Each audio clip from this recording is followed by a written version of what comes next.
Or Ishan, can you make me co-host so I can record? I don't think I Or can make you co-host, but it's recording now. So okay, cool. I'll get started then.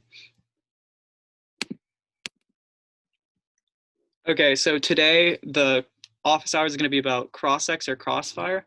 CrossX is LD and policy. You guys won't really need to know that for the tournament. You guys will be using Crossfire, which is a little different format, but we'll get into that pretty soon.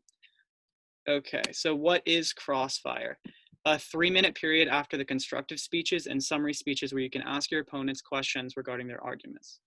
So basically, after the first 2 constructive speeches, there will be a period in which you can ask them questions really about anything. It should be about their speeches, though, and you shouldn't be making arguments in the time in which you're supposed to be asking questions. So yeah, 2 debaters take turns asking and answering questions. And also after the summary speeches, there's something called a grand crossfire where all debaters are free to ask questions. So yeah, here's the schedule. So you can see there's 2 crossfire periods and then 1 grand crossfire. Okay, so tips for Crossfire. When you're asking questions or answering questions, you should always be looking at the judge, not your opponents. And do not be overly aggressive or rude. But you should also be confident. So you should try to find that middle ground between trying to be aggressive and also being confident, because you don't want to be mean or anything like that, because you'll lose speaker points. But you also don't want to sound like you don't know what you're talking about. And also, if you ask a question that they don't really have an answer to, you should write that down or flow it. But your partner should be flowing cross-X anyway, but something like that, yeah. Also, if they concede something, you need to write it down, and you need to know Crossfire is binding. So whatever you saying Crossfire can be applied to throughout the debate and used against you or for you. So know that Crossfire in general is super important. Wait 1 second. Oh, whoa, I went all the way back. Okay. Questioning. So there are 2 parts to Crossfire. There's asking questions and answering questions.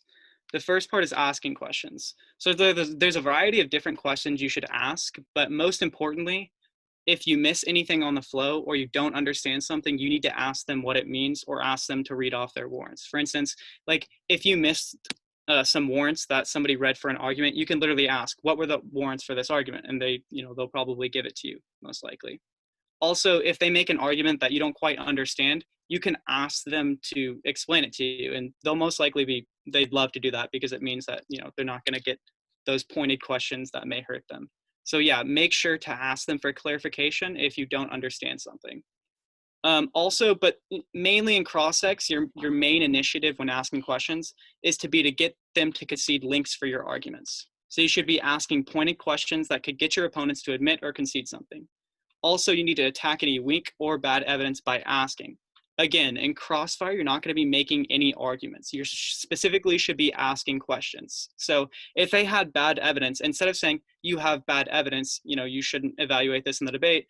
In CrossX, you should be like, why should this evidence be like evaluated within the debate round, given that it's written by somebody who's not qualified, or from an unqualified source or an unreliable source or something like that. So that should be the main route you use when trying to implicate their evidence in CrossX or Crossfire. So again, you're not making any new arguments. You're just asking questions. Yeah. 1 second. Let me go to the next slide. Kind of having trouble. Oh my God, it keeps happening. Okay. So yeah, avoid open-ended questions that your opponents could spend 2 minutes answering, because you only have 3 minutes to ask questions. So you shouldn't be asking questions that they can use to explain their arguments for 3 minutes and just kind of eat out all of the cross-sex time. So after they extend their arguments, ask why, or another effective strategy for asking questions is, after they extend an argument and you already kind of rebutted it or answered it, ask why your rebuttal doesn't already answer their argument, because a lot of the times they don't really have good clash and they won't be able to adequately explain why your evidence, or specifically their evidence, is better than yours, or how they answered it. So always try to kind of ask about clash and that kind of stuff. So you should also be asking close-ended questions about their evidence. A good example of this that I made up was, does your evidence say specifically that increasing H-1B visas changed the public's perception of Trump? That could be if they were to run the 2020 diss ad against you, you'd be saying, you'd specifically be asking, hey, do these H-1B visas and increasing them change the public's perception of Trump? How do you know that? And what are the warrants for that argument or claim? Also, another good question is, why should we increase the amount of H-1B visas administered if the H-1B workers are being exploited like our blank evidence claims? So in cross-ex, you can totally reference your own evidence, and in fact, you're encouraged to do so, specifically to like try to instigate clash, all that kind of stuff. And usually they don't have a good answer for it because they're not super familiar with your evidence. So yeah, here are a couple of good questions that you should be asking. Well, not those questions specifically, but like the format and kind of how they're close-ended and specific and detailed. That's kind of what you should be looking for when you're asking questions. Another one. So what about H-1B visas will cause Trump to lash out when he has previously used Twitter as a vehicle to vent frustration? So if they're making the argument that Trump will lash out if the plan is passed, you can say, well, he hasn't really lashed out before, even though that's not really entirely true, but you can say he's in the past used Twitter to like vent frustration. But basically what you should be saying is you should be trying to kind of argue their points in question form to see if they have a good answer for it. Because if they don't, you can go in the next speech and say, they conceded that Trump hasn't previously lashed out, which means you should default to the idea that he will use Twitter to vent all of his frustration and their impacts won't happen. Something like that. But yeah, those are the types of questions you should be asking. But questioning usually is harder than answering questions, because a lot of the times, you know, it's kind of hard to think of good questions, especially questions that are like kind of yes or no questions that are close-ended and can kind of implicate any of their arguments. Those are kind of hard to come by. So, you know, a lot of the times, especially like in the novice and in this tournament, you're going to be trying to kind of fill up that crossfire time. So yeah, make sure to like take crossfire seriously and try to get your opponents to concede as much as possible, because usually at this level they don't really know what they're doing as much. So asking questions is super important, even though it is a little more difficult. So definitely take time and prepare questions beforehand. That's something that you can do. That's pretty important and effective. So the second part of cross-ex is answering questions. So answering is a lot easier in my opinion, and I think most people. But what you got to do is you need to relax and look at the judge. So if they ask you a question that you don't really know the answer to, it's really important to relax and don't seem super flustered. Because if you do, you know, especially at this level, the judge will kind of interpret that as you don't really know what you're talking about as much, and you know, you'll lose speaker points, and you don't want that. So relax, look at the judge, and use as much time as possible to explain your arguments when you're answering a question. The reason you should do that is because they only have, or there's only 3 minutes, and you don't really want, well, okay, I guess in Crossfire this is a little different, because in Cross-Ex it's usually just one team asking another team questions. But if you don't have many questions to ask, you should definitely like try to spend a lot of the Cross-Ex or Crossfire time answering your question or answering the questions they give you in depth. And also, if the arguments you made in the previous speeches weren't very clear, you can use Crossfire as a vehicle to kind of further explain those. So it can actually be, you know, pretty important to your arguments, answering questions. But really the main tip I have for answering questions is just know what your evidence says.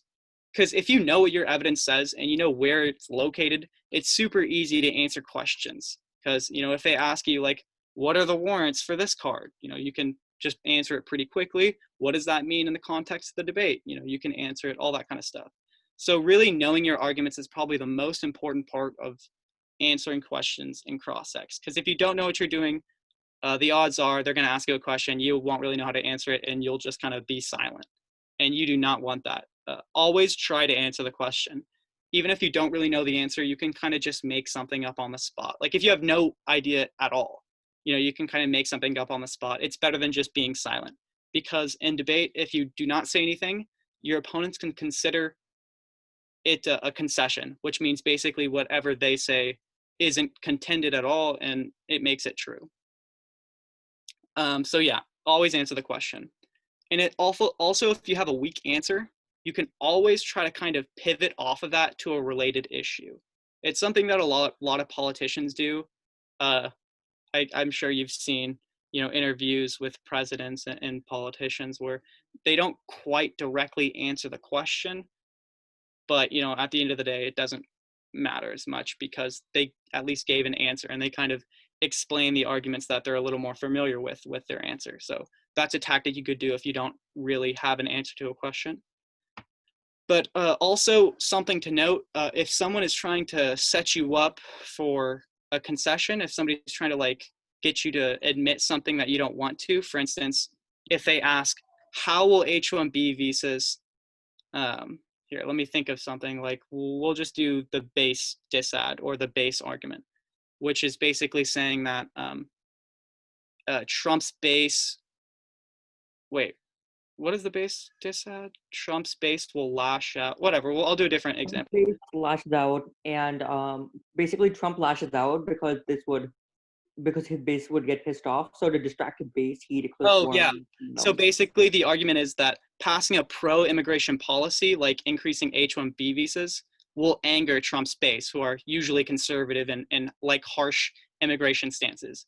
And in order to divert attention away from that, he will go to war against another country. That's pretty much the gist of the base disad. So if somebody were to ask you, how will Trump's base perceive this plan? You shouldn't directly answer it by saying they won't like it or they will like it. You're kind of trying to answer that a little more vaguely so you don't like completely take a side and you have some wiggle room to like understand the cards you have and the arguments that you're going to make once you get your speech ready. So definitely if they try to like get you to concede something, try to answer a little more vaguely. But that's not always the case. You don't always have to do that. You can be like, the base will like it as long as you have cards and evidence that'll back that up. So, yeah. If I could just add on one thing really quickly. Yep. If you're on the other side of the scenario, right, and you see someone that you can obviously tell like they don't know what they're doing, like, they're reading out some speech that you think their coach just gave them on the day before the tournament and said, just read this out. One thing you can do is you can use what it was this 3-step method. We called it the magnet method because we got it from an academy called Magnet. Basically, you first ask them what they're like, what one of their arguments is saying. Then ask them how exactly, it's going to do that, how exactly it's going to do whatever their impact is, because that way you can pin them down and they can't be vague. And then you just ask them some sort of question that, like trips them up, because that way it fully reveals how little they know. And that's going to like win you a lot. Yeah, definitely. Yeah, that's also kind of a successful strategy for really anyone, but especially beginners, because it's a little more formulaic and kind of easy to understand. So definitely, but Cross-X and Crossfire can be used to do a lot of things, So it's definitely super important to take Crossfire seriously. And my advice for you guys, like prior to coming into the tournament, is number one, understand the arguments you're making.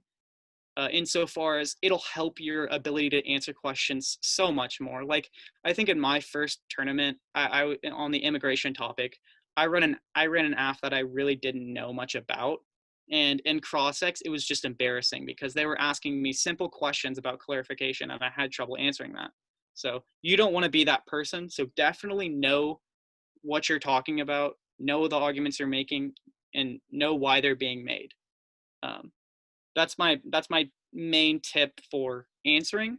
For questioning, obviously if you don't understand something or if you miss something on the flow, you can ask. But aside from that, my main piece of advice would be to definitely, if there's anything that is confusing that you think they don't really understand, press them on that. Or if there's something that could potentially if there's an argument that they could that they concede, which would pretty much win you the debate. Basically, if they said that, we'll just use the base decide scenario again. If they are alluding to the fact that Trump's base won't like the plan, you definitely need to press that in cross-X and try to get them to concede links. So yeah, that's probably the main, those are your goals in Crossfires, to get them to concede arguments, make sure you know everything about the arguments that they're running so that it makes the process of answering it a lot easier, and just set yourself up for success in the rebuttal speeches. But yeah, when it comes to what Crossfire will look like, again, you're going to be looking at the judge when you're asking questions. You usually stand up and bring your computer or your flow up and, ask questions like that. So yeah, that's pretty much it. TAs, do you guys have anything to add before I start answering questions? No, not my end. Okay, cool. Yeah, so does anybody have any questions on what Crossfire looks like, how to be more successful in Crossfire, anything like that?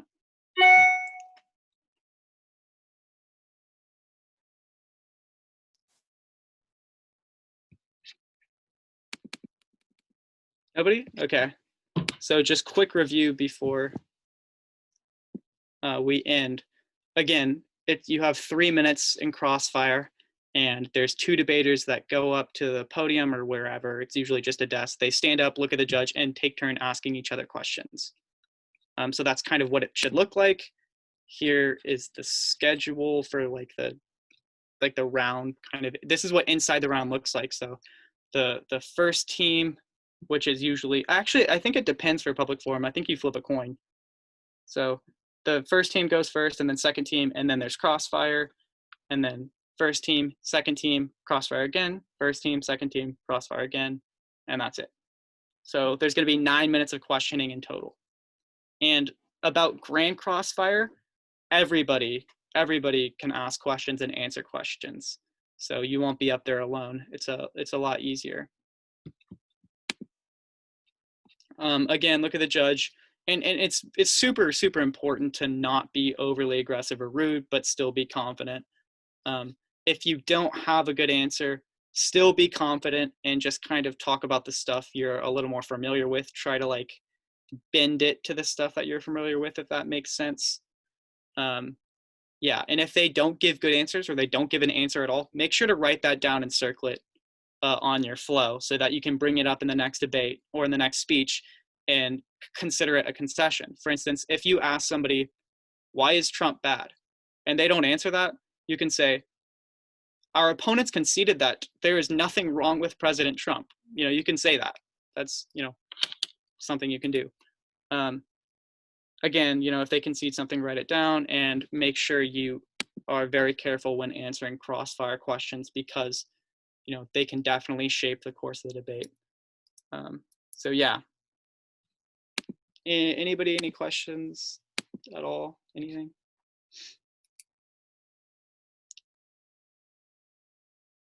I don't know if this ran short or long. I don't know how long these last. Okay, so Iman, to answer your question about efficiency, one thing I recommend doing is while you're flowing, if you can, try to also make a list of questions or like look at, controversial kind of things. So like if you can find something that's like a weak point that you hear, just make a note of it. That way you can go on that line of questioning. That's one idea. Second, just have like this kind of order to make sure that you make the most efficient use of your time. First, clear up anything you genuinely didn't catch or understand, like cards that you missed or something, like an author or a year, and then after that move on. That's like the most efficient way to do it. That way you get like the easy questions out of the way that don't help out. Yeah, definitely to add on to that, if you notice anything in their speeches that like doesn't really make sense or is off, or that you don't think they really understand, you should write it down and ask them about it. So yeah, and also once you ask one question, that usually kind of sparks a chain of questions, because if they have a weak answer to it, you can continue to press them on the same question until they have literally no answer or just give a really weak answer. Also, if I were you, I'd be looking at the evidence that they read and seeing if it's good evidence or not. Because if it's not, that's huge, and you can win the debate on that alone, really. So yeah.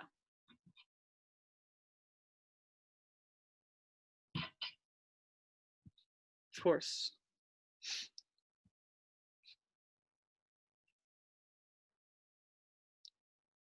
Okay, I think that's it, really. I don't have anything to add. But yeah, I hope you guys have a better understanding of what Crossfire is and how to be more successful in Crossfire. So yeah. If you guys need any homework help or anything, I think there's also a tutorial going on. I think it's still going on. So you can leave this room and then join that one if you want. Oh, it's all. Could I give a brief summary of what you talked about? Yeah, of course. I'll just like screen share the slides again. One sec, let me pull them up.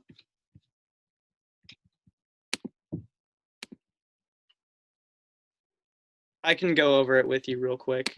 It's pretty simple and straightforward. It's just a couple of strategies and also a summary of what Crossfire is. So I'll share my screen right now.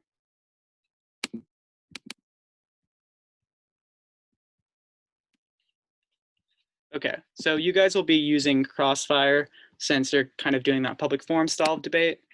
And what Crossfire is again, it's just 3-minute period in which you can ask questions and you're supposed to answer questions. I think each debater takes a turn asking a question or something like that in Crossfire. So yeah, and after the constructive speeches, there's a Crossfire. After the summary speeches, there's a Crossfire. So yeah, here's what it looks like in the debate.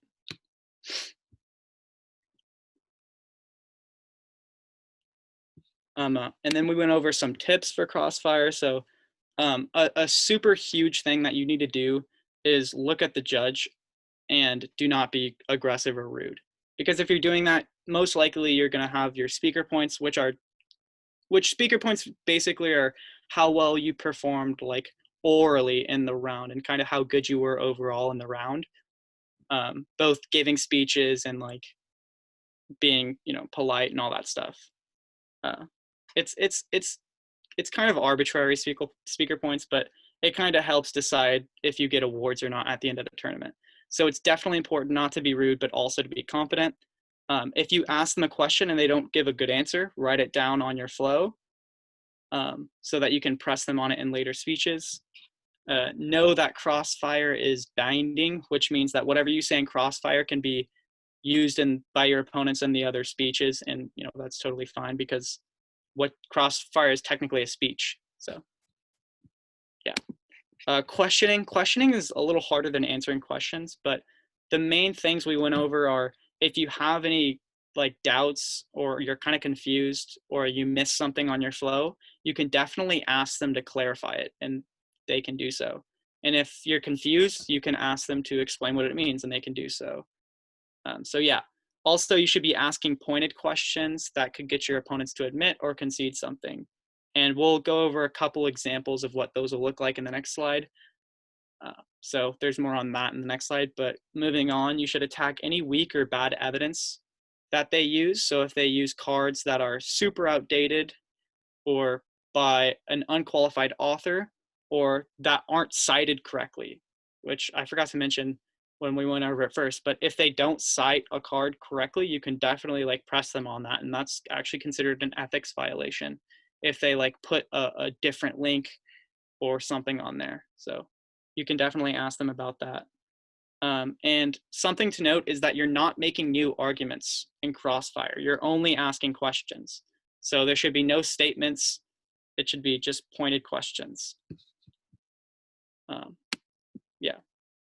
A lot of times what people do is they say a statement, but they just kind of like add a question words at the beginning of it, or they say right, so that's kind of a tactic that you can use. Okay, questioning. avoid open-ended questions because you only have 3 minutes. So if you're asking a question that your opponents can spend like a long time answering, you probably shouldn't be doing that. You should be asking not short, but detailed, close-ended questions that are usually either yes or no. So there's a couple examples of what these questions would look like in the slides. I think you can see it.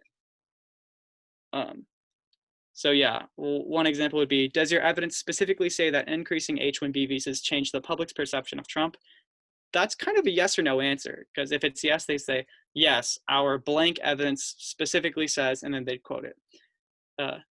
And if not, then you can use that in your next speech and say, they have no evidence that says that increasing H-1B visas changes the public's perception of Trump, which means the entire link chain or whatever, the entire thesis of their argument makes no sense, something like that. And then you can say, like, why should we increase the amount of H-1B visas if the workers are being exploited? Like, there's just a couple examples there that are good closed-ended questions that can be really effective in cross-ex. So yeah, these are what cross-ex questions should generally look like. Yeah. And then after questioning, or actually it depends, but answering is another part of Crossfire. So obviously you're going to be asking questions, they're going to be asking you questions. Answering is usually easier. You should relax, look at the judge, obviously be polite. And a tactic that you can use if you don't have many questions to ask is you can spend quite a long time answering their questions, which kind of eats up the time, which means they don't have as much time to ask questions after that. So if you spend like a minute and a half explaining your argument that, Trump will lash out, then they only have like, another minute to ask another question or ask more questions that could potentially hurt you in your arguments. But yeah, the main thing about answering cross-ex questions is knowing your arguments. It makes the process of answering so much easier if you just know what you're talking about and where it's located in your speech. But if you don't really know the answer, you can try to pivot to a related issue, or you can kind of ramble about something that isn't entirely related, just so long as you don't say nothing, Because if you kind of talk about something that's not really related, oftentimes your opponents won't really be able to tell, and they'll just see it as a bad answer and kind of move on. But yeah, definitely if you don't really know an answer, don't just be silent. Just try to make something up or try to pivot to something that you do know about. And yeah, that's pretty much it.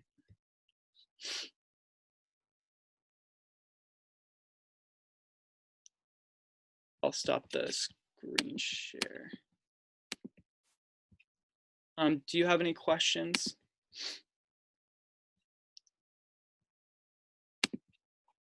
No problem.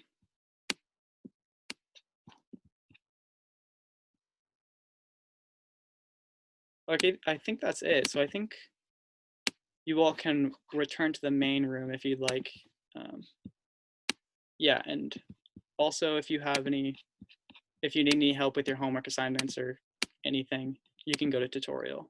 So yeah, no problem. See y'all. Whoever's recording can stop. I don't know who's recording now.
Wait, Ishan, are you recording?